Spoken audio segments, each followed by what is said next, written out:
Bom, então a gente pode ir agora, né, para a nossa próxima propriedade, que vai ser a quinta. E a ideia dela vai ser um análogo a essas três primeiras. Então, olha só, se a gente for reparar as três primeiras propriedades que a gente mostrou, né, ou o procedimento utilizava a aplicação do operador A nos autoestados, né, do operador número. Né, aqui no enunciado não existe, né, mas na prova a gente usava essa propriedade.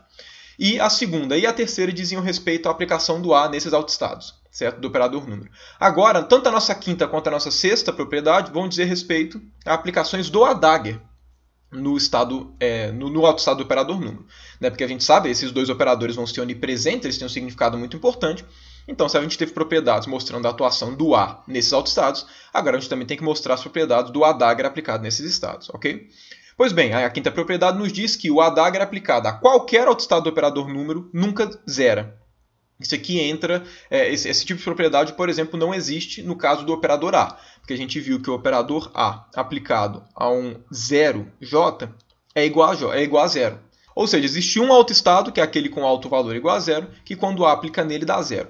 Em compensação, com o ADAGER a situação é diferente. Isso nunca vai dar igual a zero. Então, sempre que você atua o ADAGER num operador, num autoestado do operador número, isso necessariamente vai te dar outro estado, certo? Que não vai ser o operador nulo. A prova desse é muito semelhante à prova do ni maior ou igual a zero. Na prova do ni maior ou igual a zero, a gente usou o fato de que, né, um estado ele sempre tem norma não nula, a não ser que ele seja o estado, né, identicamente nulo, certo? O vetor nulo de fato. É que a gente vai fazer a mesma coisa, só que agora a gente vai tirar a norma desse cara, ok? Ou seja, o que a gente vai mostrar aqui vamos tirar a norma ao quadrado desse cara, ADAGER aplicado a um estado NJ genérico. Se esse cara daqui for igual a zero, significa que a norma dele é igual a zero, então ele só pode ser igual ao vetor nulo. Se essa norma for diferente de zero, significa que ele não pode ser igual ao vetor nulo, porque o único vetor que tem norma zero é o vetor nulo.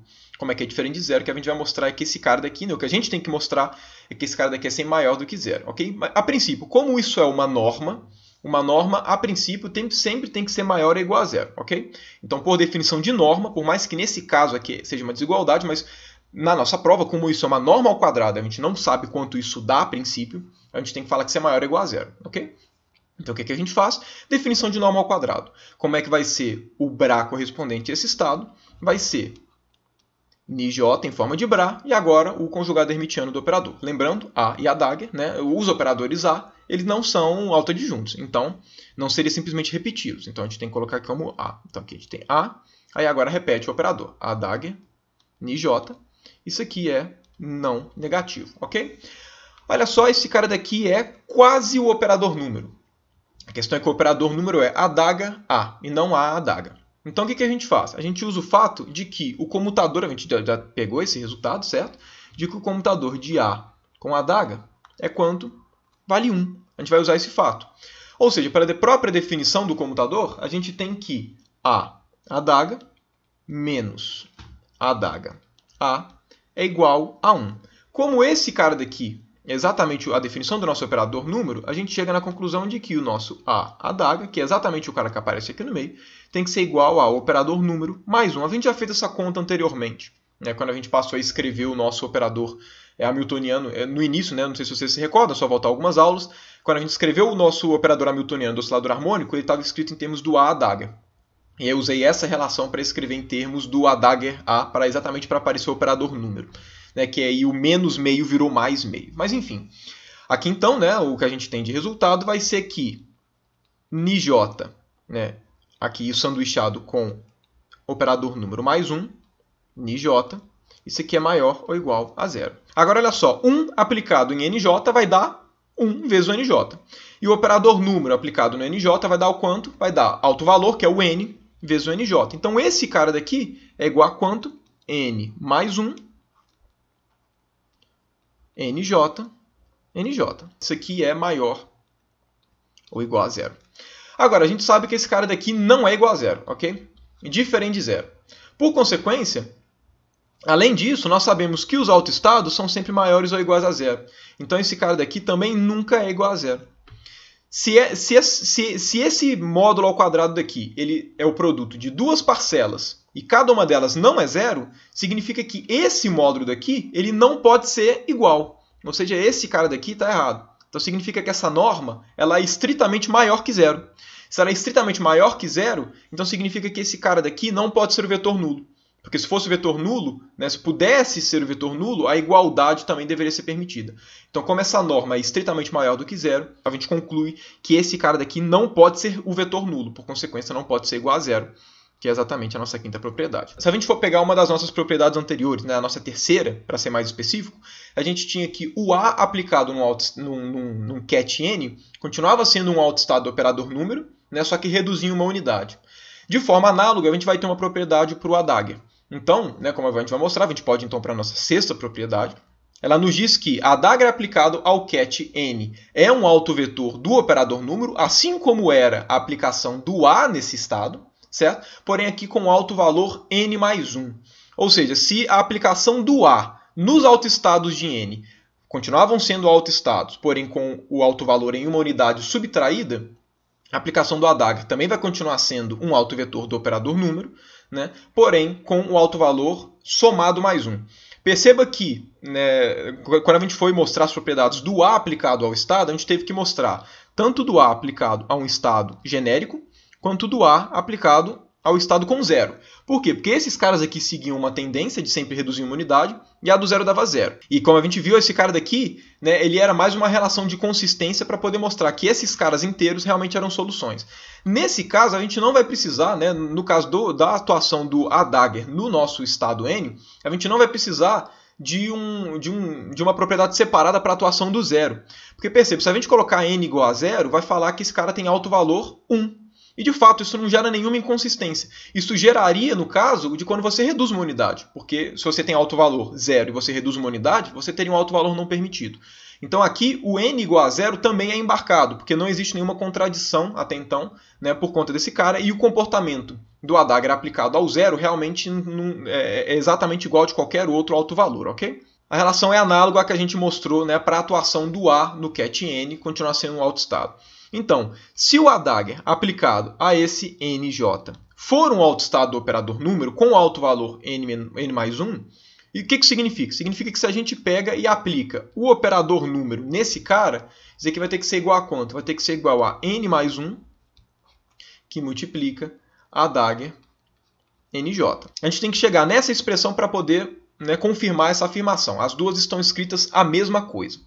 Então aqui o procedimento vai ser análogo. Se a gente quer, em algum momento, né, para poder mostrar que esse cara é um autoestado do operador número com esse alto valor, o que a gente tem que fazer é, a gente tem que partir do A-dagger aplicado ao NJ, porque a gente tem que mostrar que esse cara daqui é um autoestado, só que a gente tem que fazer com que apareça de alguma forma o operador número aqui. Okay? E uma forma natural isso, assim como a gente fez antes, é usar o comutador.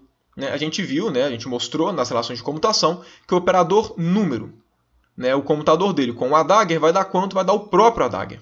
Okay? Então, esse cara daqui a gente pode escrever como? A gente pode escrever ele como comutador de N com A-dagger aplicado ao NJ, certo? De forma análoga. Porque desse jeito a gente sai do cara que a gente quer mostrar que é um autoestado, né, do operador número, e aqui a gente força a aparecer um operador número.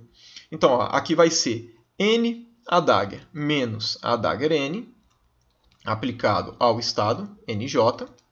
Isso aqui vai dar N A-dagger aplicado a NJ, aplicado a NJ, menos A-dagger N aplicado a NJ. Como NJ, por definição, é um autoestado do operador número, então aqui vai aparecer alto valor vezes o próprio estado. Okay? Então aqui eu já fiz a atuação do operador número. Okay? Ele já está aqui, ele já atuou. Eu vou esquecer de colocar o chapéu em diversos momentos. Okay? Então não se preocupem muito com o chapéu para deixar claro que é o operador. Então beleza, isso tudo aqui é igual ao que? A-dagger NJ. Agora olha só, temos exatamente o cara que queríamos que aparecesse. Então a gente deixa ele de um lado da igualdade e passa todo mundo para o outro lado da igualdade. Então aqui a gente vai ter operador número aplicado em A-dagger NJ. Esse aqui vai ser igual ao quê? Se a gente passa tudo para o outro lado, aqui a gente vai ter A-dagger aplicado a NJ mais N A-dagger aplicado a NJ. E aqui matou o problema. Ou seja, N aplicado a A-dagger NJ vai ser igual a coloca A-dagger NJ em evidência. Aqui a gente vai ter N mais 1 A-dagger NJ. Okay? Que é exatamente a equação de alto valor. Então, esse cara daqui nos diz que esse estado tem a autovetor desse operador com o autovalor n mais 1, que é exatamente o que esse cara daqui está evidenciando, ok? Então, da mesma forma que a atuação do A reduz o autovalor em uma unidade, a atuação do A-Dagger vai aumentar o autovalor em uma unidade. Todas essas propriedades que a gente está citando até o momento, né, todo esse bloco de propriedades, são aquelas propriedades que dão para a gente falar de cara pela própria definição dos autoestado N em termos dos operadores A, A-Dagger e operador número, ok? Então, a nossa sétima propriedade é: os autovalores de N são não degenerados. Isso significa que toda vez que a gente escrevia os autoestados como NJ, a gente não vai precisar mais desse J. A gente pode escrever somente os autoestados como sendo N. Por quê? Porque não existem dois autovetores independentes que possuam o mesmo autovalor. É isso que significa os autovalores serem não degenerados. Então, se existe por exemplo, se existe um autoestado que tem N igual a 1, não existe nenhum outro autoestado independente desse que possua um autovalor igual a 1. Por isso que a gente pode tirar esse N, porque, caso vocês não estejam recordando, né, a ideia desse N era para que pudesse existir, por exemplo, o autoestado NJ, por exemplo, o N1, e pudesse existir o N2, que seriam dois autoestados diferentes, né, independentes, com o mesmo autovalor. Então aqui está 1 e aqui está 2, só para poder falar, olha, esse é o primeiro autoestado que tem esse autovalor N, esse é o segundo autoestado que tem o autovalor N. Porém, isso aqui não acontece. Se um estado possui um autovalor específico, ele é não degenerado. É isso que essa questão está falando. É isso que esse enunciado daqui, essa propriedade nos diz. Para poder mostrar isso, a gente vai mostrar em duas partes, ok? Então a gente vai mostrar duas coisas separadamente, porque a gente vai mostrar essa relação, a gente vai mostrar esse enunciado, nessa propriedade 7, por uma regra, por uma relação de recorrência. Então, primeiro a gente vai mostrar que se n é um autovalor não degenerado do operador número, então o n-1 também é um autovalor não degenerado, ok? De forma que, então, se você consegue mostrar que um único autovalor ele é não degenerado, todos os autovalores acima dele também vão ser não degenerados. Porque se o n é não degenerado, o n mais 1 também é. Mas se o n mais 1 é, o n mais 2 também é. E aí o n mais 3 e por aí vai. Depois que a gente mostrar isso, basta a gente mostrar que o autovalor n igual a 0, né, ele é não degenerado. Porque se o n é igual a 0, não é degenerado. E sempre que você tem um estado, um autovalor não degenerado, o próximo também é. Então, né, se o 0, que é o menor autovalor deles, porque lembrando, os autovalores são sempre não negativos, então o menor é sempre 0. Né, então, se o 0 é não degenerado, todos vão ser não degenerados. Então a gente vai provar, né, a gente vai mostrar essa sétima propriedade, fragmentando ela nessas duas partes, ok? Para a gente mostrar isso daqui, a primeira coisa que a gente vai supor é o seguinte. Então, vamos supor, né, que n realmente é um autovalor não degenerado, por hipótese. Então vamos supor que exista algum que seja, por hipótese, não degenerado. Como é que a gente vai fazer a construção, então, desse enunciado, né, para a gente mostrar que ele está correto? A ideia é o seguinte, imagina que nós temos dois estados diferentes, com autovalor n mais 1, ok? Então imagina que a gente tem o n mais 1 j, e imagina que a gente tem o n mais 1 k, sendo que j e k são diferentes. Então, a princípio, esses caras aqui são autovetores diferentes, né? São autoestados diferentes do operador número, porém com o mesmo autovalor, né? Representado aqui pelo índice j e k diferentes. Então a ideia é o seguinte, né? A gente sabe que, pela nossa terceira propriedade, a gente sabe que se a gente atuar o operador A nesses caras, a gente vai pegar esse autoestado, né? O A aplicado a algum autoestado do operador número, também é um autoestado do operador número com o n reduzido em uma unidade. Então esse cara daqui vai ser igual a um alfa, né, vezes um nj, e esse aqui vai ser igual a um beta vezes um nk. Como o n é um autovalor não degenerado, significa que esses dois autoestados aqui não são independentes. Então, se por hipótese o n é um autovalor não degenerado, isso é equivalente a gente falar que o nj é igual a um lambda nk. Ok? Porque lembrando, né, se esse cara daqui é não degenerado, significa que a única forma de você ter dois autoestados que têm o mesmo autovalor é se um for proporcional ao outro. Quanticamente falando, esse estado descreve exatamente o mesmo estado que esse daqui, certo? Então, o n ser um autovalor não degenerado implica uma relação de proporcionalidade entre esses n's daqui. Então, como é que a gente vai fazer para mostrar essa relação? O que a gente vai fazer é, vamos calcular quanto é que vale o operador A-Dagger aplicado no nosso estado nj. Nós sabemos que, como nj vezes o alfa é o A aplicado a n mais 1j, a gente pode chegar a fazer o seguinte, vamos multiplicar aqui por alfa, ok? De forma que alfa vezes o nj vai ser o quê? Vai ser o a n mais 1j. Então, esse cara daqui vai ser igual a dagger a n mais 1j. Ok? Só juntei o alfa com esse cara daqui para poder formar esse pela própria definição desses caras aqui. Agora, quem que apareceu aqui? Olha só, esse aqui é o operador número. Então, isso aqui vai ser operador número aplicado a n mais 1j, que vai ser o quê? Vai ser n mais 1 vezes o estado n mais 1j. Ok? Então, até aqui eu suponho que não tem nenhuma surpresa para ninguém. Porém, vamos resolver esse cara de um jeito diferente. Ok? É que a gente acabou de ver que nj é igual a lambda nk. Então, esse cara daqui também pode ser escrito como? Pode ser escrito como alfa lambda adaga nk. Ok? Esses caras daqui são iguais. Só peguei o nj e substituí por lambda nk.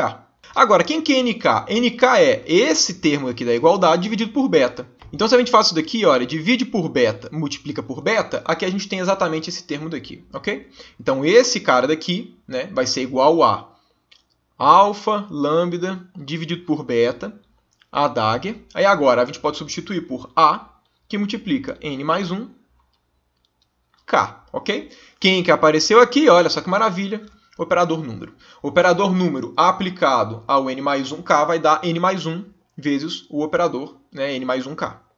Então, esse cara daqui vai ser igual a lambda alfa dividido por beta, n mais 1, que multiplica n mais 1k, ok? Agora, todos esses caras aqui são igualdades, ok? Todo mundo daqui, em qualquer passo, é igual a qualquer um. Porque essa linha daqui desenvolveu até essa última, porém, essa parte é igual a essa parte, e a gente desenvolveu até chegar nessa parte daqui. Por conta disso, a gente pode falar que este termo é igual a este termo daqui. Ok? Então, aqui a gente chega aqui, n mais 1 vezes o estado n mais 1 j vai ser igual a lambda alfa dividido por beta n mais 1, que multiplica o estado n mais 1k. Ok? Aí, olha só que maravilha. N mais 1 corta com n mais 1. Eu vou até arredar esse cara aqui, para que a gente tenha um espaço maior para poder chegar na nossa conclusão. E o que a gente obtém aqui é que o vetor n mais 1 j, ele é igual ao quê? Esse cara, que independente de quem são essas constantes, o que é importante é que lambda alfa dividido por beta é uma constante. Todos esses caras daqui, tanto lambda, quanto alfa, quanto beta, são constantes.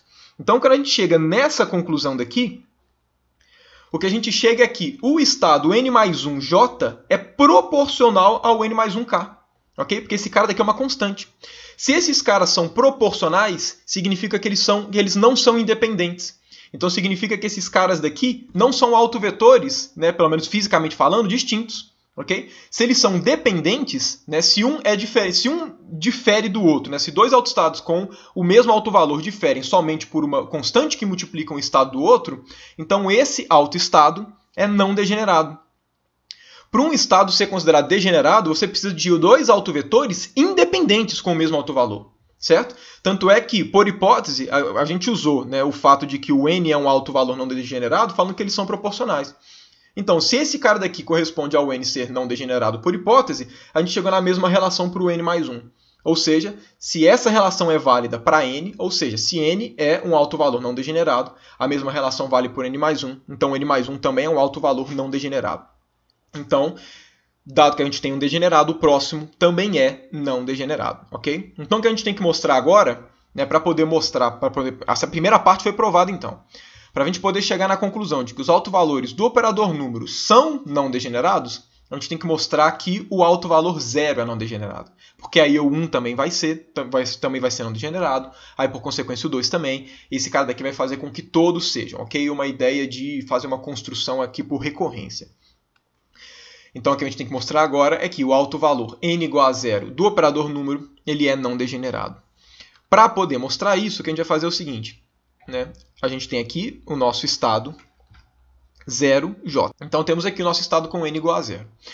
O procedimento que a gente vai fazer para poder mostrar isso daqui é um procedimento, a gente vai usar uma relação que a gente já chegou. A gente vai usar a nossa segunda relação. A gente mostrou que o a aplicado a esse cara dá 0. Ok? Agora, olha só, se vocês se recordam, quem que é o A? O A, ele é x mais ip. Mas não é um x, e aqui, claro, dividido por raiz de 2. Mas não é um x e um p qualquer, são aqueles com pezinhos.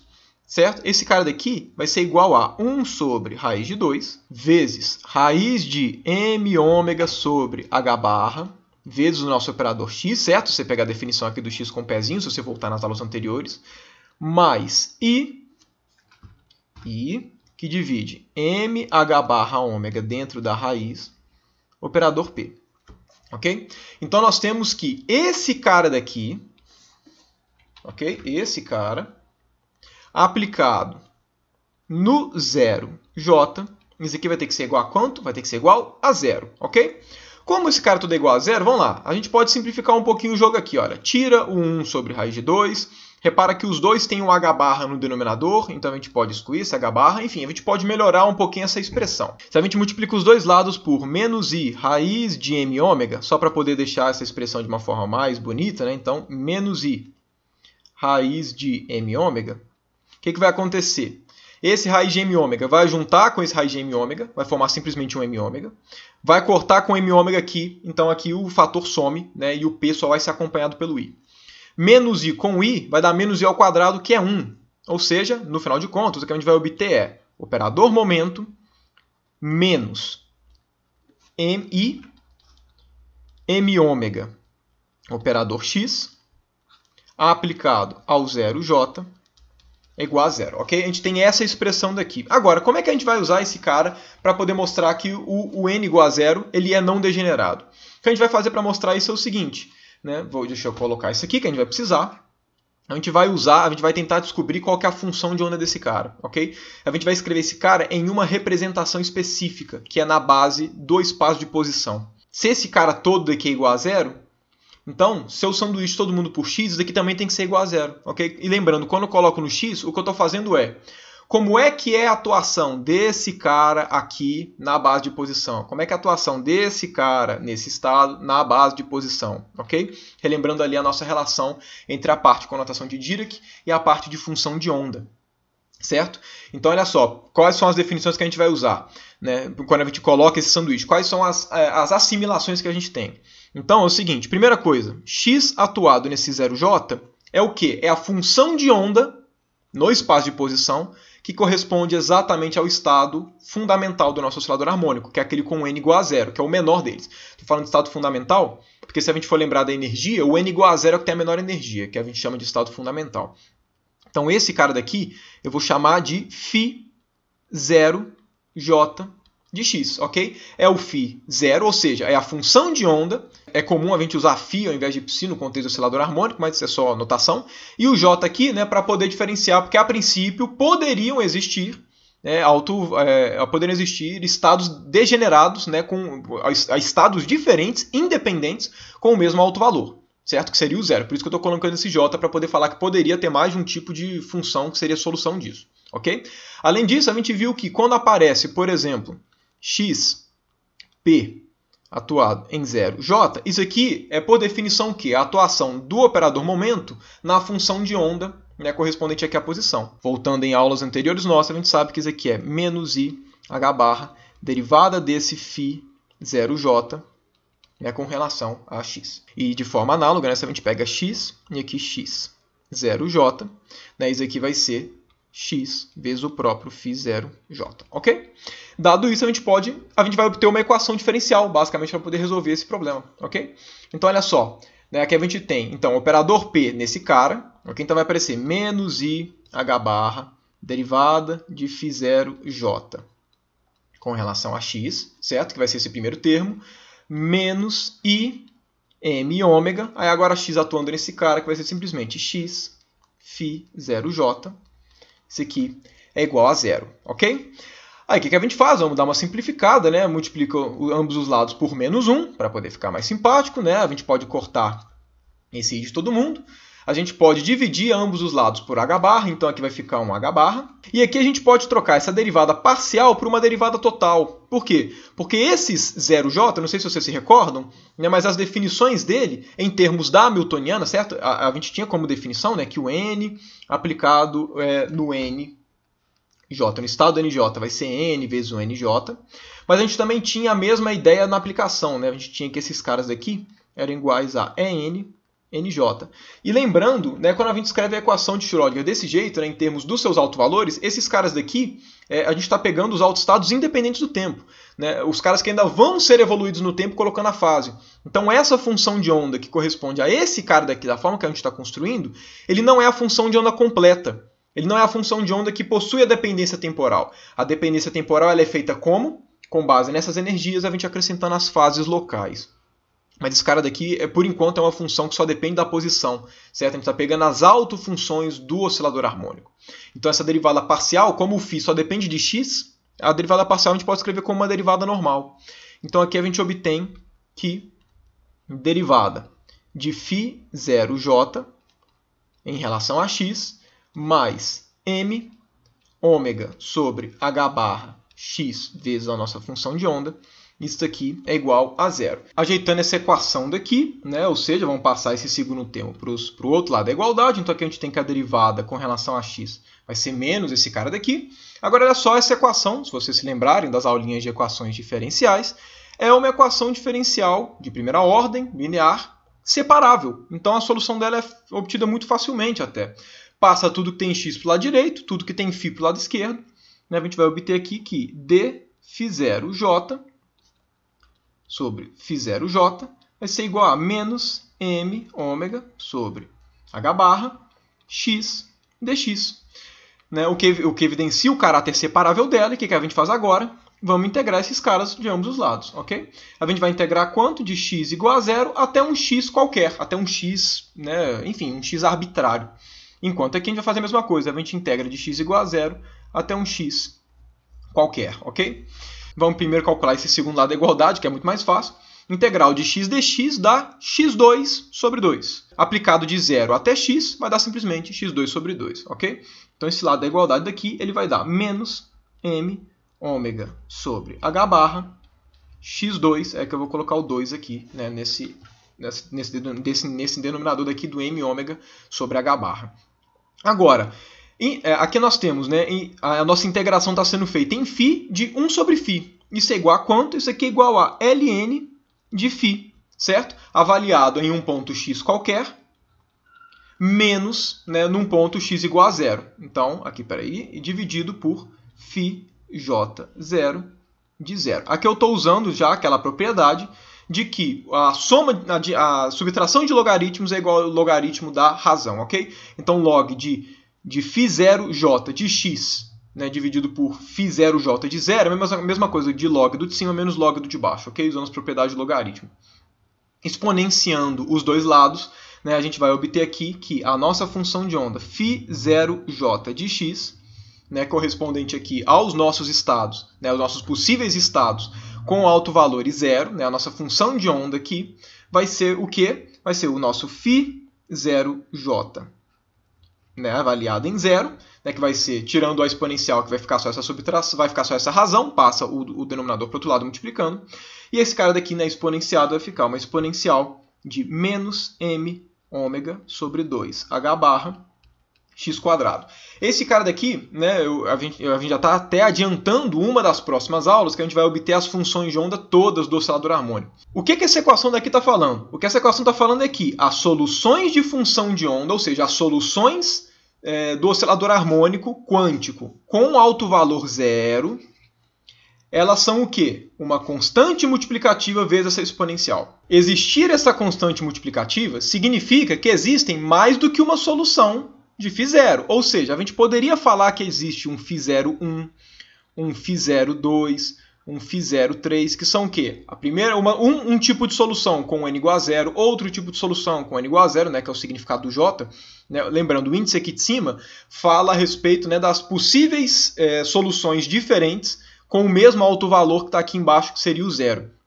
Porém, reparem que o que essa expressão daqui está falando para a gente é que todos esses caras são múltiplos uns dos outros. Ou seja, qualquer solução diferente que tenha o alto valor zero são todas linearmente dependentes. A conclusão disso é imediata. N igual a zero é um alto valor não degenerado. Escrevendo em notação de Dirac, isso aqui significaria que o nosso, por exemplo, 0,1 seria igual a uma constante vezes o nosso 0,2, né? O nosso seria também uma outra constante vezes o nosso 0,3, ou seja, qualquer autoestado que você encontre com alto valor igual a zero, eles diferem um do outro somente por uma constante multiplicativa. Dada a conclusão, então, de que todos os autovalores são não degenerados, da mesma forma que no início, né, quando a gente começou a falar das soluções do oscilador harmônico, a gente estava escrevendo tudo como um Nj, né, e a gente passou a escrever como um Nj, porque a gente viu que o Ni, né, ele tinha que ser inteiro, então a gente passa a escrever como N. Né? Da mesma forma, a partir de agora, todas as soluções de osciladores harmônicos a gente sempre vai escrever como N. Por quê? Porque o J não se faz mais necessário. Afinal de contas, a gente sabe que só existe um único autoestado independente para cada alto valor. Então, são não degenerados. Então, significa que basta a gente escrever como N, que fisicamente falando, a gente tem ali, né, a descrição completa exatamente do autoestado com aquele alto valor, já que são todos não degenerados.